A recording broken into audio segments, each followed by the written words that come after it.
ஓம் மங்களேஷாய வித்மகே சண்டிகா பிரியாய தீமிகி தன்னோ சம்ஹார Bhairava பிரச்சோதயாது. Next gen astro நேயர்களுக்கு ஆஸ்ட்ரோ பூர்ணாவின் அன்பான வணக்கங்கள். இன்னைக்கு நாம புரட்டாசி மாத பலன்களை ஒவ்வொரு ராசி என்பவர்களுக்கும் பார்க்க போறோம். புரட்டாசி மாதம் 17ஆம் தேதி செப்டம்பர் மாதம் ஆரம்பிக்குது. 17ஆம் தேதி அக்டோபர் மாதம் வரைக்கும் இந்த புரட்டாசி மாதம் இருக்கு. புரட்டாசி மாதத்துல அந்த பெருமாளுக்குரிய மாதமாக எல்லாருமே கொண்டாடுறோம். அந்த பெருமாளினுடைய அருள்கடாட்சம் இருக்கும்போது நம்மளுடைய வீட்டுல லக்ஷ்மி வாசம் செய்யும், அதாவது மகாலட்சுமி வாசம் செய்யும். செல்வ வளங்களுடன் எல்லா காசு மட்டும்தான் ஒரே ஒரு வாழ்க்கையா அப்படின்னு கேட்டா கிடையவே கிடையாது. லக்ஷ்மியின் மகாலட்சுமின்னு சொல்லும் போது எல்லா ஐஸ்வர்யங்களும், குழந்தை பாக்கியம், எல்லா நலன்களும், அடுத்து உடல் நலத்தோடு எல்லா நலன்களும் பெற்று இருக்க நம்ம அந்த புரட்டாசி மாதத்துல அந்த பெருமாளை ஒவ்வொரு சனிக்கிழமையும் வழிபாடு பண்ணலாம். அடுத்து பாத்தீங்கன்னா இந்த புரட்டாசி மாதத்துல சுக்கிரனுடைய பெயர்ச்சியும் புதனுடைய பெயர்ச்சியும் இருக்குது.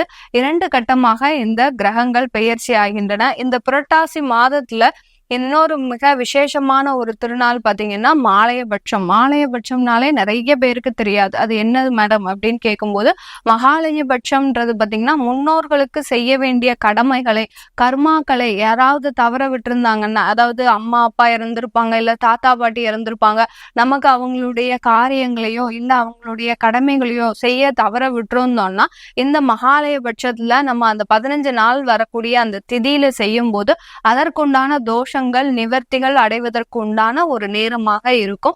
இந்த புரட்டாசி மாதத்துல அந்த மாலையபட்சம் முன்னோர்களினுடைய கர்மாக்கள் தீரக்கூடிய அந்த நாட்கள் கழிந்த உடனேயே அடுத்து அம்மனுடைய ஒரு மாதமாக தான் இந்த புரட்டாசி மாதம் கொண்டாடப்படுகிறது. என்ன அப்படின்னு பார்த்தோம்னா நவராத்திரி ஆரம்பமாகிறது. இந்த நவராத்திரி பார்த்தீங்கன்னா அக்டோபர் மாதம் 3ஆம் தேதி ஆரம்பமாகுது. 2ஆம் தேதி மகாலய அமாவாசை வருது.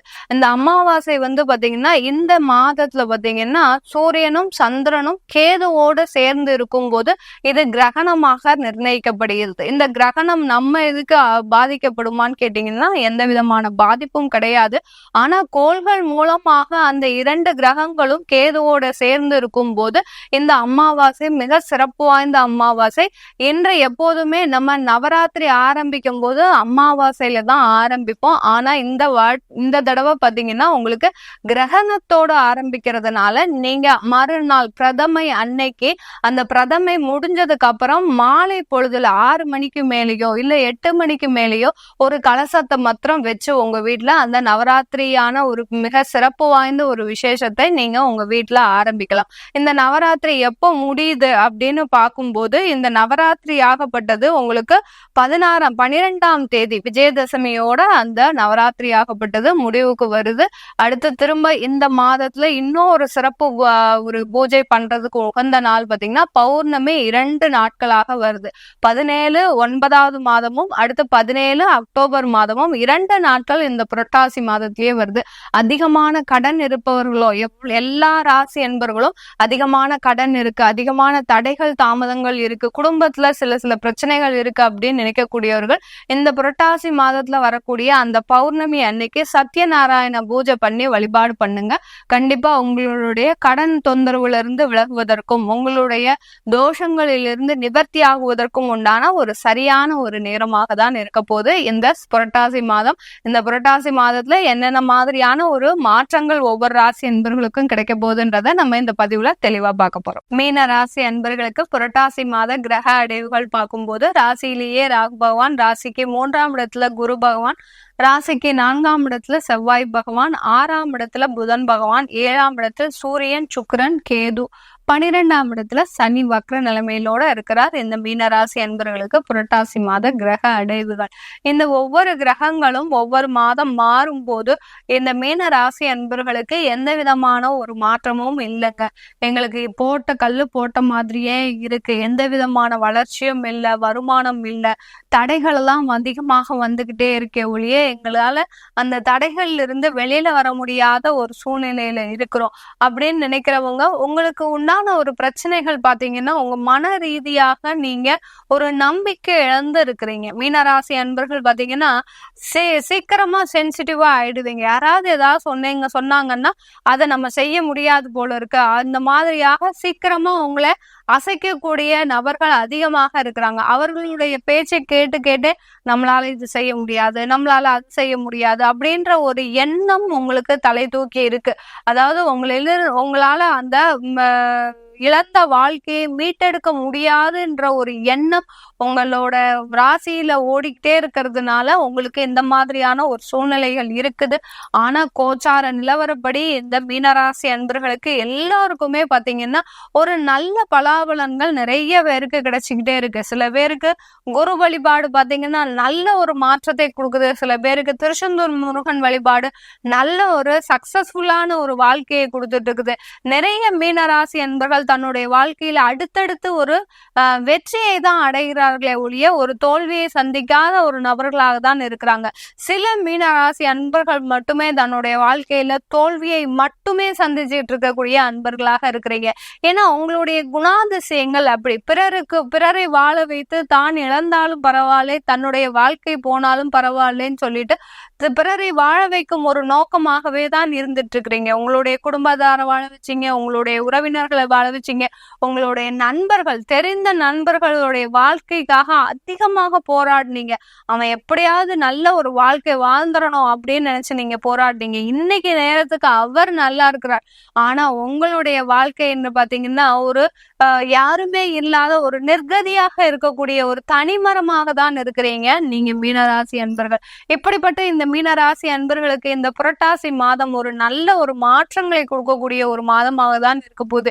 ஏன்னா புரட்டாசின்றது பாத்தீங்கன்னா பெருமாளுக்குரிய மாதம். உங்களுடைய 7ஆம் இடத்திய சமசப்தம ஸ்தானத்திலேயே அந்த புதன் பகவான் இருக்கிறதுனால இந்த காலகட்டம் ஒரு மிகப்பெரிய ஒரு மாற்றத்தை கொடுக்கக்கூடிய ஒரு மாற்றமாக இருக்க போகுது. அங்க புதனும் கேது சுக்கிரன் எல்லாம் சேரும் போது, சூரியன் எல்லாம் சேரும் போது இந்த காலகட்டம் உங்களுக்கு பலவிதமான ஒரு மாற்றங்களை கொடுக்கக்கூடிய ஒரு நேரமாக இருக்கும். சில பேர் சொல்லுவாங்க எங்களுக்கு அங்க கேது இருந்தாலும் எத்தனை கிரகங்கள் அங்க இருக்கு. சில மீனராசி என்பவர்களுக்கு கன்னி ராசியிலே உங்களுக்கு எல்லா கிரகங்களும் இருக்கும். சூரியன், புதன், சுக்கிரன், சனி இந்த மாதிரியான எல்லா கிரகங்களுமே இருக்கும். அந்த எல்லா கிரகங்களும் அந்த கேதுனுடைய பிடியில மாட்டிட்டு இருக்கும் போது இந்த மீனராசி அன்பர்களுக்கு மிகப்பெரிய இன்னல்கள் கடந்த ஒரு 6 மாத காலமாக தேவையில்லாத இடைவிடாத ஒரு இடர்பாடுகள் வந்துகிட்டே இருக்கும். எங்க போனாலும் ஒரு முட்டுக்கட்டை, முரண்பாடு, பேச்சுவார்த்தை, சட்ட சிக்கல்கள், தேவையில்லாத வீண் விரயங்கள், மருத்துவ செலவுகள், இப்படி உங்களுக்கு குழந்தைகள் மூலமாக அதிகமான செலவுகள் இப்படியே சந்திச்சிட்டு இருக்கக்கூடிய இந்த மீன ராசி அன்பர்களுக்கு இந்த புரட்டாசி மாதம் அந்த பெருமாளினுடைய அனுகிரகம் உங்களுக்கு முழுவதுமாக கிடைக்கக்கூடிய ஒரு நேரமாக இருக்கும். ஆனால் உங்களுடைய ராசியில அந்த ராகு பகவான் இருக்கிறதுனால உங்க மன தெளிவுன்றது உங்களுக்கு இல்லாம இருக்கு. அதற்கு உண்டான ஒரு சின்ன வழிபாடு தான் நான் இந்த பதிவுல சொல்ல போறேன். அதை நீங்க ஃபாலோ பண்ணுனாலே கண்டிப்பா அதுல இருந்து நிவர்த்தி அடையக்கூடிய ஒரு நேரமாக தான் இருக்க போது இந்த மீன ராசி அன்பர்களுக்கு. மீன ராசியில 3 நட்சத்திர அன்பர்கள் இருக்கிறீங்க. புரட்டாதி, உத்திரட்டாதி, அடுத்து ரேவதி நட்சத்திர அன்பர்கள். புரட்டாதி நட்சத்திர அன்பர்கள் இந்த காலகட்டத்துல அதிகமான ஒரு சொத்துக்கள் வாங்குவதற்கு உண்டான முயற்சியில ஈடுபட போறீங்க. உங்களுடைய பழைய இழந்த சொத்துக்களை மீட்டுவதற்குண்டான ஒரு நேரத்திலையும் இருக்க போது. அடுத்து பாத்தீங்கன்னா உங்களுடைய தொழிலாகப்பட்டது பல மடங்கு வளர்ச்சியை அடையக்கூடிய ஒரு நேரமாக தான் இருக்க போது. உத்திரட்டாதி நட்சத்திர அன்பர்கள் இழந்த வேலையை மீட்டெடுக்கக்கூடிய ஒரு நேரம். ஏன்னா உத்திரட்டாதி நட்சத்திர அன்பர்கள் தான் அதிகமாக வேலை செய்யறதுக்கு ஒரு முனைப்போட இருப்பீங்க. அந்த தொழில் செய்யறதெல்லாம் உங்களுக்கு இன்ட்ரெஸ்டே இருக்காது. அந்த வேலைக்கு மாறுவதுன்றது இவர்களுக்கு ஒரு பிடித்த விஷயமாக இருக்கும். ஒரு இடத்துல 3 வருஷம் வேலை பாக்குறாங்கன்னா இன்னொரு இடத்துல 3 வருஷம் வேலை பார்க்க அப்படியே அவங்களுடைய வாழ்க்கை தரத்தை மாற்றிக்கொண்டே செல்பவர்கள் இந்த உத்திரட்டாதி நட்சத்திர அன்பர்கள். அதே சமயத்துல எப்போதுமே ஒரு எளிமையையும் கடைபிடிப்பவர்கள் இந்த உத்திரட்டாதி நட்சத்திர அன்பர்கள். உங்களுடைய எளிமைக்கும் உங்களுடைய திறமைக்கு ஏற்ற ஒரு மாதமாக தான் இந்த புரட்டாசி மாதம் இருக்க போகுது. ரேவதி நட்சத்திர அன்பர்கள் இந்த காலகட்டத்துல நீங்க உங்களுடைய குடும்பம் மூலமாக நிறைய ஒரு பிரிவினைகளை சந்திச்சிட்டு இருக்கிறீங்க. உங்களுடைய கணவரே உங்களை ஏமாற்றிருக்கலாம், உங்களுடைய மனைவியே உங்களை ஏமாற்றிருக்கலாம். அப்படி இருந்த உறவுகள் இப்போ திரும்ப மீண்டு எழக்கூடிய ஒரு நேரமாக தான் இருக்க போகுது. எல்லாத்தையுமே சரி கட்டுட்டு இன்னமேலும் நம்ம நல்ல வாழ்க்கையை வாழணும் அப்படின்ற ஒரு பிரிந்த உறவுகள் திரும்ப சேருவதற்குண்டான ஒரு சாதகமான ஒரு நேரமாக தான் இருக்க போது இந்த ரேவதி நட்சத்திர அன்பர்களுக்கு. இந்த மீன ராசி அன்பர்கள், இந்த 3 நட்சத்திர அன்பர்களும் இந்த காலகட்டத்துல நீங்க செய்யக்கூடிய அந்த பெருமாள் வழிபாடு பாத்தீங்கன்னா உப்பிலியப்ப பெருமாளை வழிபாடு பண்ணணும். கும்பகோணத்துல அந்த உப்பிலியப்ப பெருமாள் இருக்கு. எல்லாருக்கும் போக முடியலன்னா அட்லீஸ்ட் மனதாரையாவது அதோடைய பிரார்த்தனையை பண்ணி பண்ணுங்க. ஏன்னா அந்த உப்பிலியப்பன்றது பாத்தீங்கன்னா அங்க உப்பு இல்லாத பிரசாதத்தை நம்ம அந்த பெருமாளுக்கு நைவேத்தியமாக பண்றாங்க. அப்படி இருக்கும்போது அந்த பெருமாள் கிடைக்கக்கூடிய, அந்த பெருமாள் கிட்ட இருந்து கிடைக்கக்கூடிய அந்த அனுகிரகமாகப்பட்டது நம்மளுக்கு தூய்மையா இருக்கும். அதாவது என்ன சொல்றது, எந்த விதமான ஒரு எதிர்மறை எண்ணங்களும் இல்லாத ஒரு மீனராசி என்பவர்களாக தான் இருப்பீங்க அந்த பெருமாளை போய் வழிபாடு பண்ண. ஏன்னா ராகு அவங்களுடைய ராசியிலேயே இருக்கிறதுனால அந்த பெருமாளை வழிபாடு பண்ணும்போது உங்களுக்கு ஒரு தெளிவான ஒரு எண்ணோட்டங்கள், அடுத்து ஒரு தூய்மையான ஒரு எண்ணங்கள், ஒரு நேர்மறையான எண்ணங்கள். இது நாள் வரைக்கும் கடந்த ஒரு 6 மாத காலமாக ஒரு எதிர்மறையான எண்ணங்கள்லயே நீங்க ஒரு மூழ்கி தவிச்சிருப்பீங்க. எங்க மனைவியை டைவர்ஸ் பண்ணணும், அடுத்து குழந்தைகளை பிரியணும், நம்ம இந்த ஊரை விட்டு வெளியில போயிடணும், அப்படியான ஒரு எண்ணங்கள்லாம் இருந்திருக்கும். இப்படி இருக்கக்கூடிய இந்த மீனராசி என்பவர்களுக்கு இந்த ஒரு மாதம் மட்டும் அந்த உப்பிலியப்ப பெருமாளை வழிபாடு பண்ணுங்க. நீங்க வழிபாடு பண்ண உங்க வாழ்க்கை சூழல் சூப்பரா மாறக்கூடிய ஒரு நேரமாக தான் இருக்க போது இந்த மீனராசி என்பவர்களுக்கு. நம்ம கோச்சார நிலவரப்படி பலன்கள் சொல்லியிருக்கிறோம். உங்களுடைய சுய ஜாதக பலன்களையும், அடுத்து உங்களுடைய குழந்தைங்களுக்கு ஜாதகம் எழுதணும்னாலும், உங்களுடைய குழந்தைகளுக்கு நியூமராலஜி படி பெயர் வைக்கணும்னு நினைக்கிறவங்களும் கீழே இருக்கிற நம்பருக்கு வாட்ஸ்அப்ல அப்பாயின்மெண்ட் வாங்கிக்கிட்டு நீங்க என்ன கன்சல்ட் பண்ணிக்கலாம். உங்களிடமிருந்து விடைபெறுவது உங்கள் ஆஸ்ட்ரோ பூர்ணா. நன்றி, வணக்கம்.